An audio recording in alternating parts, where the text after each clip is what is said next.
안녕하세요. 경제를 말하다입니다. 오늘은 국내 검색 엔진의 대장인 네이버에 대해서 한번 이야기해보는 시간을 갖겠습니다. 예고드린 것처럼 앞으로 기업에 대해서 이야기하는 시간들이 좀 있었으면 좋겠습니다. 물론 주가와 관련된 건 아니에요. 제가 짚으면 큰일 나기 때문에 주가와 관련된 건 절대 아닙니다. 오해하시면 안 돼요.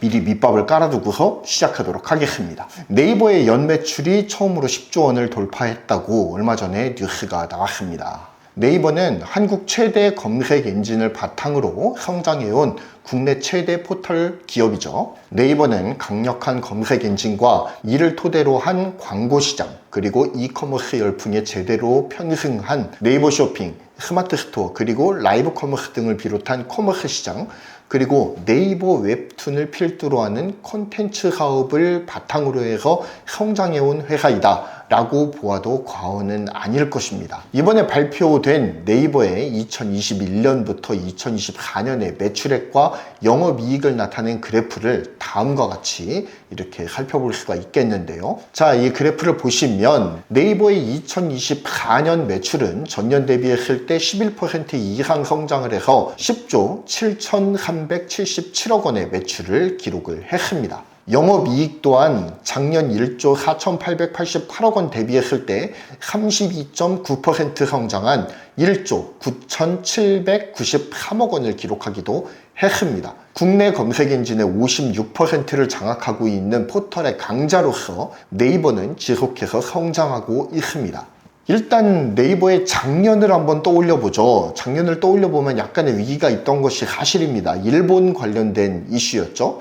일본 시장에서 일본 정부의 압력을 받은 것이 가장 큰 지난해의 이슈였습니다. 일본 시장에 메신저 라인을 필두로 해서 사업을 확장시켜 오던 네이버는 지난 2024년 일본 정부의 거센 도전에 직면해야만 했는데요. 바로 라인에서 수집된 일본인들의 프로필, 대화, 쇼핑 목록 등 주요 개인 데이터들이 네이버 데이터 센터에 축적된다는 점이 일본 정부의 주된 공격 포인트였습니다. 한마디로 정보 주권을 주장하기 시작한 것이죠.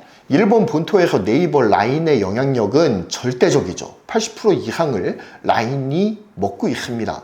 국내의 카카오톡이 모바일 메신저 시장을 장악을 했다면 일본에서는 네이버 라인이 그 역할을 하고 있는 거예요. 네이버는 일본 내에서 메신저를 바탕으로 한 사업의 효과적 운영을 위해서 야후 재팬과 손을 잡습니다. 그리고 각자 정확하게 반반 50%를 출연하는 A홀딩스를 출범했죠. 일본 정부는 정보 안보를 내세우면서 네이버 측의 지분 매각을 압박해 들어왔죠. 하지만 국내 여론이 들끓고 한국 정부에서 강하게 어필을 하면서 살짝 꼬리를 내린 바가 있습니다. 언제 꼬리를 다시 치켜 올릴지 모르는 상황이에요. 어쨌든 네이버 라인은 일본 모바일 메신저 시장의 80% 이상을 장악하는 말 그대로 국민 메신저입니다. 라인과 야후재팬을 운영하는 LY 주식회사의 당기순이익 32%는 지분법 회계 처리 원칙에 의해서 네이버의 당기순이익에 포함이 되도록 그렇게 되어 있죠. 자, 그럼 네이버는 무엇으로 돈을 버느냐? 네이버의 사업은 크게 5가지 영역으로 나눌 수가 있는데요. 서치 플랫폼,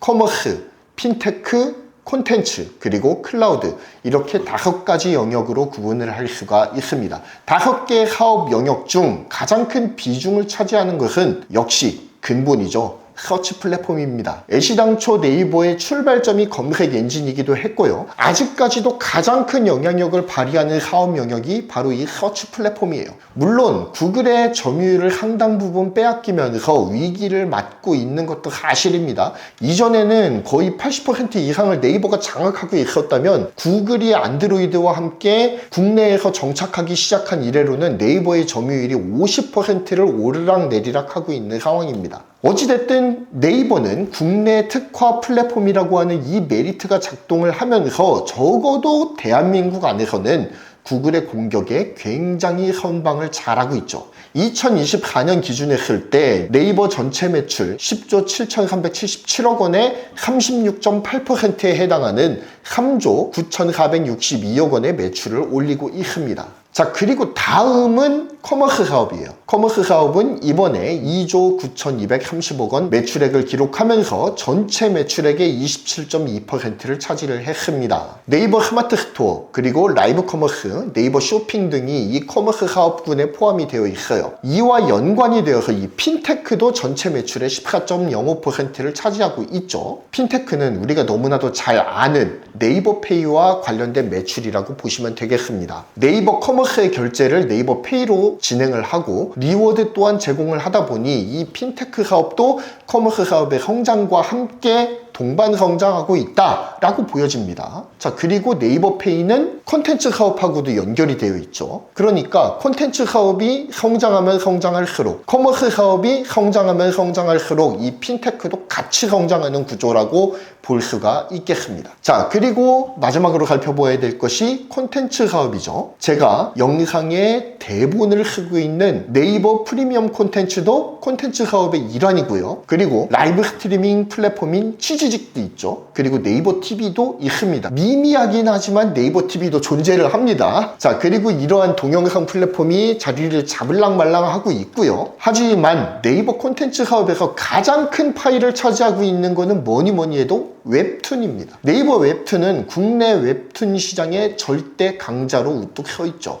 K-웹툰이 성공적으로 글로벌 시장에 안착을 하면서 네이버 웹툰이 콘텐츠 사업에서 차지하는 비중 또한 점점 더 높아지고 있다고 보이는 거예요. 작년 11월을 기준으로 했을 때 세계 연간 활성 이용자 수가 네이버 웹툰의 경우 1억 6,690만 명에 이르고요. 월간 유료 사용자 수도 또한 790여만 명으로 계속해서 상승 추세에 와 있습니다. 자, 이렇게 네이버의 매출을 좀 정리를 해봤는데요. 아직 안 나온 사업이 있죠. 제가 쇼츠에서도 올렸었던 바로 네이버 클라우드 사업입니다. AI 플랫폼인 하이퍼클로버 X를 내세우고 있죠. 사실 이 클라우드 사업은 네이버에서 미래 먹거리 사업으로 점 찍은 사업이기도 합니다. 네이버 클라우드라고 하는 별도 법인을 만든 네이버는 네이버 웍스, 클로바, 네이버 랩스와 웹브라우저인 웨일 등 다양한 B2B, B2C 서비스를 개발하고 또한 제공을 하고 있습니다. 2024년 네이버 클라우드 서비스의 연간 매출은 5,637억 원으로 5대 사업 부문 중 가장 파이가 적습니다. 이건 제가 쇼츠에서도 지적한 바가 있죠. 자, 그렇지만 성장률 측면에서 보면 가장 가파른 성장세를 보여주는 것이 바로 클라우드 사업이에요. 자, 다음에 표를 보시면 이게 네이버 IR 자료거든요. 클라우드 서비스만 보시면 되는데 네이버 클라우드 서비스 같은 경우에는 전년 동기 대비했을 때 41.1% 성장한 것으로 나타나고 있습니다. 분기별 매출로 보아도 전 분기에 대비했을 때 22.8%나 성장한 수치를 보여주고 있는 것이 사실입니다. 이는 클라우드 서비스를 통해 네이버가 이루어가고자 하는 방향성을 명확하게 보여주는 지표 중 하나라고 생각을 합니다. 그만큼 네이버가 AI 투자에 진심을 다하고 있다라고 생각할 수 있는 대목이죠. AI 시대를 맞이해서 네이버는 클라우드 부문을 별도 법인으로 분리를 합니다.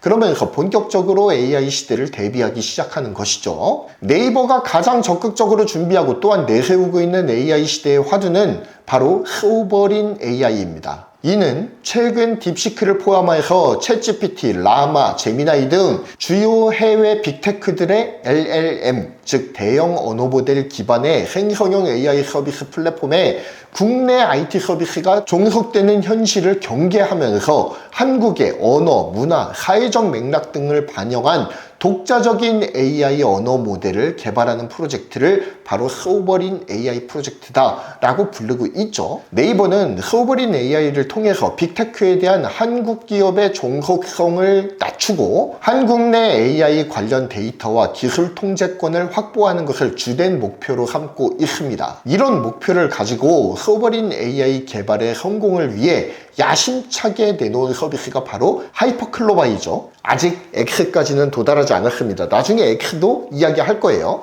2021년 5월에 처음 공개된 하이퍼클로바는 2040억 개의 파라미터를 사용하여 학습을 한 것으로 알려졌죠. 그런데 실상을 알고 보면 구글 제미나이 최상위 버전이 지금 1쪽의 파라미터를 이야기하고 있거든요. 오픈 AI 챗 GPT-4o가 약 5천억 개의 파라미터를 동원한 것과 비교하자면 한참 부족한 수준이죠.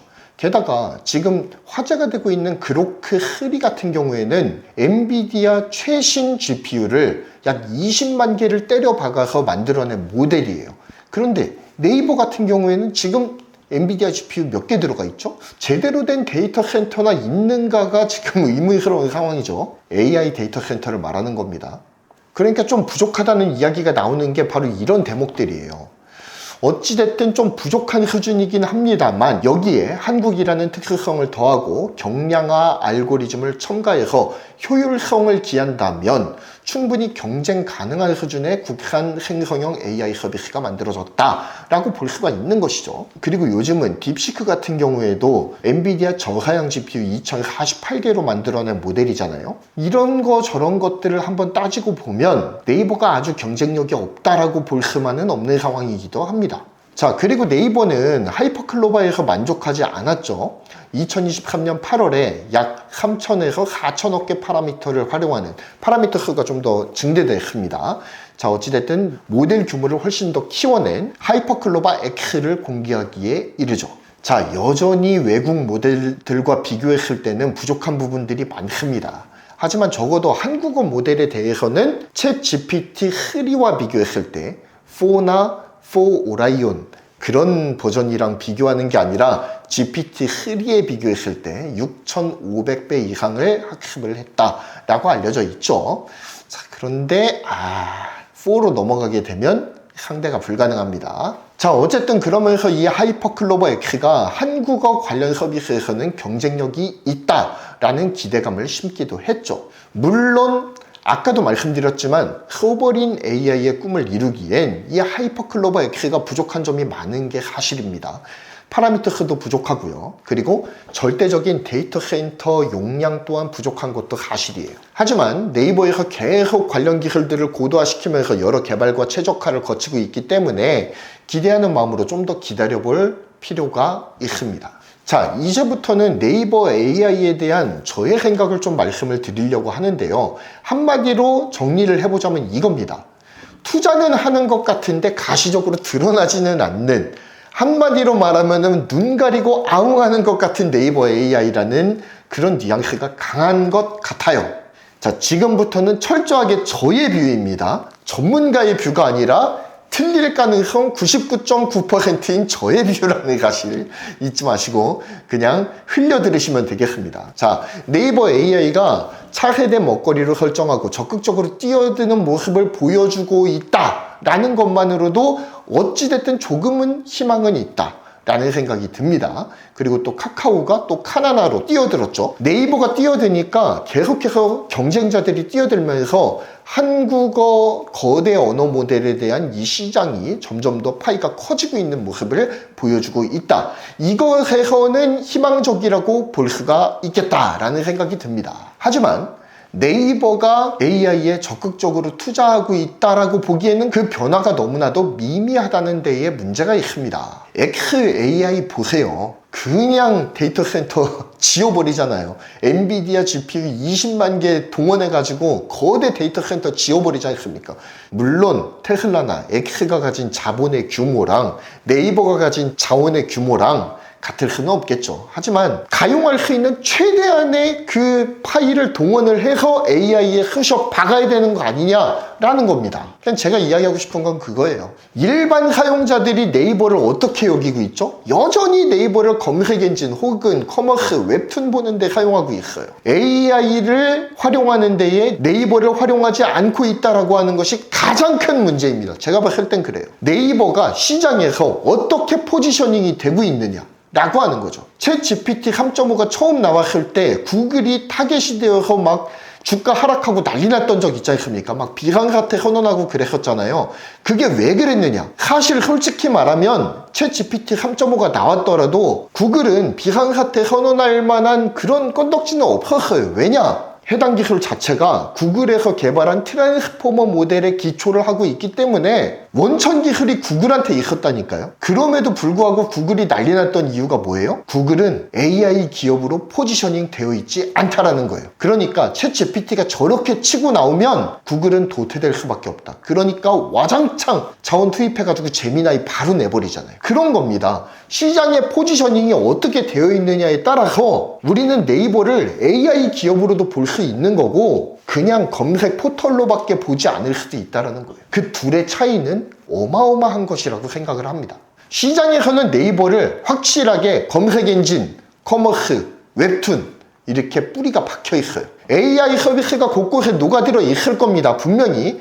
하지만 피부에 와닿는 것이 아니다라는 게 현실이죠. 물론 웹툰 조직 등 비교적 신설된 조직들에서는 적극적인 AI 연구와 채택이 이어지고 있는 것이 현실입니다. 안 하고 있다라는 게 아니에요. 적극적으로 기술들을 활용을 하고 있습니다. 예를 들어서 웹툰 조직은 이 웹툰 AI라고 하는 별도 조직을 만들어 버렸어요. 아예 분리시켰습니다. 그래서 AI 서비스를 웹툰에 접목시키기 위한 다양한 기술 개발을 진행하고 있어요. 네이버의 조직 중 가장 혁신적인 조직이라고 불러도 손색이 없습니다. 2019년 12월 31일에 컴퓨터 시각 기술을 연구하는 바다뚜라고 하는 회사가 있습니다. 이 회사를 인수하면서 네이버가 본격적인 웹툰에 AI를 더 씌우는 작업을 시작을 하는 거예요.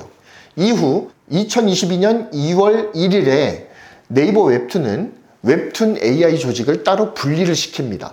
네이버 웹툰의 AI 서비스는 창작자를 늘리고 그들에게 여러 가지 편의를 제공하는 방향으로 발전을 하고 있어요. 예를 들면 AI 페인터를 통해서 어느 정도 스케치가 끝난 웹툰 작품에 자동으로 채색을 입힐 수 있는 AI를 개발을 했습니다. 스토리 라인을 입력을 하면 스케치를 자동으로 생성해주는 오토 드로잉 서비스도 고도화하고 있어요. 이를 통해 웹툰 창작 생태계를 더욱 공고하게 다지겠다라고 하는 의지를 분명하게 드러내고 있습니다.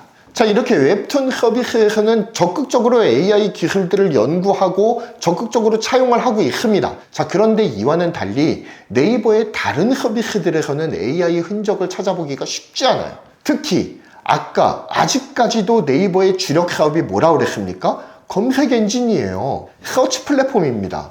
이 서치 플랫폼에서는 AI의 영향력을 느끼기가 쉽지가 않아요. 물론 이 검색어를 치면 그 검색어를 도출해내는 과정에서 AI 연산이 들어가겠죠. 하지만 그렇게 기저에 깔려있는 거 말고 네이버의 주력 사업인 검색에서는 AI의 영향력이 굉장히 제한적이라는 생각이 강해요.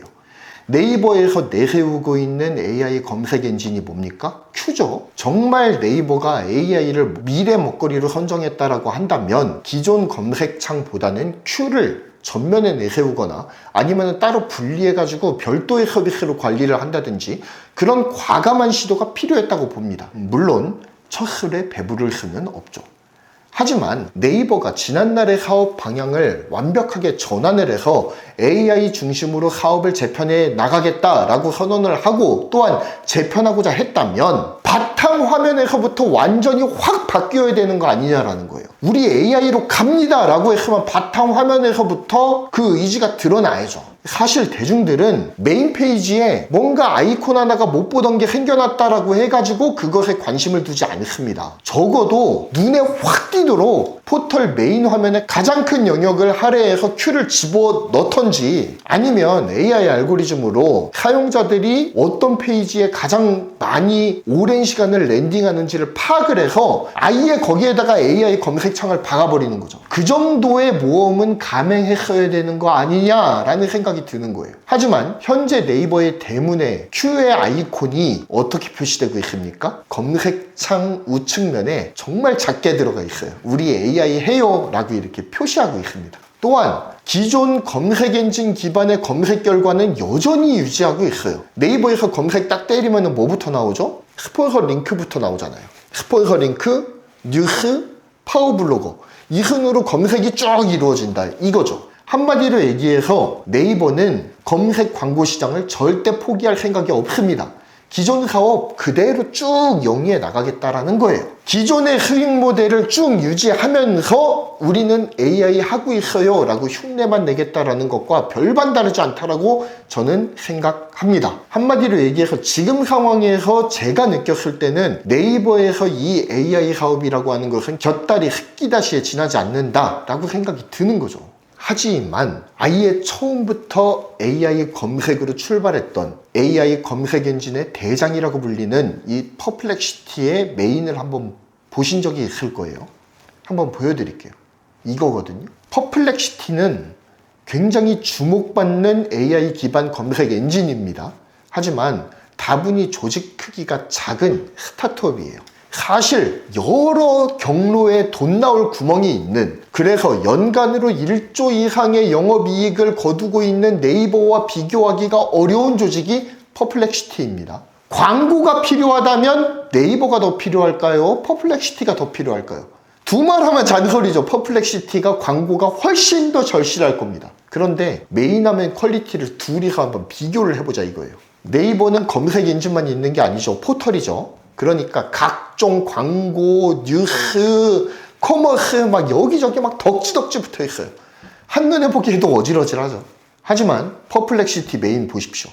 네이버보다 훨씬 더 광고가 절실해 보이는 퍼플렉시티. 광고창 어디에 있습니까? 없어요. 그냥 채팅창 하나 딸랑 있는 거예요. 물론 퍼플렉시티도 말이 많긴 하죠. 이 검색 결과에 광고가 녹아들어 있는 거 아니냐라는 의심을 자주 받고 있는 것도 사실입니다. 하지만 그렇게라도 안 하면 광고를 받을 수가 없는데요. 그러니까 저는 이해합니다. 자, 어찌됐든 퍼플렉시티의 이 메인 창 화면을 보면 어떤 생각이 드세요? 전 이 생각 들거든요. 우리는 철저하게 AI 검색을 지향하는 회사입니다 라고 하는 모토를 메인 페이지에서부터 완벽하게 느낄 수 있다는 겁니다. 저는 퍼플렉시티 처음에 열어봤을 때 그런 느낌을 가졌어요. 야, 얘가 과연 이 문제에 대해서 뭐라고 씨부릴까? 뭐라고 답변해 줄까? 라고 하는 것이 굉장히 궁금했던 그런 기억이 있습니다. 그리고 지금도 콘텐츠를 정리하거나 혹은 콘텐츠를 만들 때 굉장히 많은 도움을 받고 있어요. 자, 그런데 한번 네이버를 보자 이거죠. 주력 사업인 이 검색 엔진에서의 기존 형식의 광고 수익 모델을 여전히 버리지 못하고 있는 것이 사실입니다. 그리고 이거는 구글도 마찬가지예요. 구글도 재미나이를 하고 있긴 한데 구글은 네이버보다 훨씬 더 숨겨놨습니다. 그 정사각형 9개 점 있잖아요. 그걸 눌러야지 재미나이로 들어갈 수가 있어요. 물론 그렇게 해놓은 데에는 기업 내부의 사정이 있겠죠. 그리고 구글도 아직까지는 검색 광고 시장이 훨씬 더 큰 파이를 차지하고 있기 때문에 기존 사업을 포기하지 못하고 있는 거다라는 생각이 강하게 들고요. 자, 어찌됐든 지금까지 네이버가 AI 검색 시장에 대해서 등한시하고 있다라는 이야기를 드렸는데, 그러면은 네이버는 AI로 가야 되니까 기존 검색 시장 걷어차란 얘기냐? 그거 아닙니다. 현재까지 잘 유지하고 있는 기존 수익 모델을 걷어찰 이유는 없죠. 다만 네이버가 정말 AI에 진심을 다하는 기업이라고 한다면 뭔가 다른 돌파구가 필요하다라는 말씀을 드리는 겁니다. 차라리 저는 이 Q를 사내벤처식으로 따로 분리를 해서 전혀 다른 브랜드처럼 움직이면 어떨까라는 생각도 한번 해봐요. 자, 퍼플렉시티가 야생 그 자체인 미국의 스타트업 생태계에서 AI 기반 생성형 검색이라고 하는 신사업을 개척을 했습니다. 그런 것과 같이 이 네이버의 Q도 별도 조직으로 네이버 웹툰 AI 서비스를 별도 조직으로 빼내듯이 네이버의 Q도 별도 조직으로 완벽하게 분리해서 마케팅도 완전히 따로 하고 아예 기존 네이버 포털하고는 전혀 다른 방향으로 한번 가보는 거죠. 상당한 자율성을 보장하는 사내벤처 조직으로 키우는 거, 이거를 한번 제안해 보고 싶어요. 물론 어려움이 많겠죠. 그리고 제 수준에서 이야기하는 개소리인 거 맞습니다. 하지만 한번 고려해 볼 만은 하다라는 생각이 들긴 해요. 지금처럼 꽂아 놓은 보릿자루처럼 옆에다가 붙여놓는 것만으로는 네이버가 AI를 차세대 먹거리로 선정을 했습니다 라고 하는 이 강력한 의지를 느낄 수가 없다라는 게 문제입니다. 적어도 현재 네이버 웹툰에서 시도하고 있는 여러 파격적인 AI 도입 사례들이 기존 주력 사업인 서치 플랫폼 사업에서도 적극적으로 드러나야 되는 게 아닌가라는 생각을 해보는 거예요. 자, 영상을 마무리하겠습니다.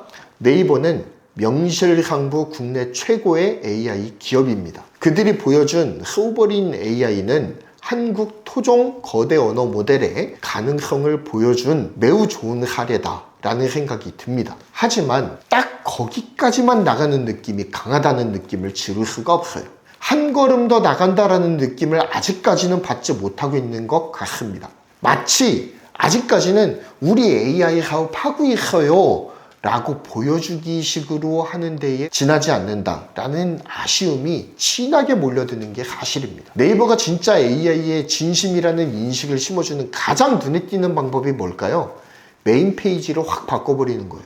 큐를 전면에 내세워서 적극적으로 AI 기반 검색 엔진의 역량을 키워나간다라고 하는 것을 보여주는 거죠. 하지만 기존의 광고 수익이나 언론사로부터 받는 수수료 등을 포기하고 싶지 않다면, 기존의 수익 모델을 그대로 유지하고 싶다면, 여전히 메인 페이지에다가 배너 덕지덕지 붙이고 싶다면 아예 사내벤처 형태로 큐 서비스를 분리를 시켜서 완벽하게 다른 영역으로 서비스를 진행하는 것도 네이버의 AI 역량을 키워나가는 좋은 방법이지 않을까라는 생각을 해봅니다. 네이버 참 좋은 기업이죠. 네이버의 앞날을 응원합니다.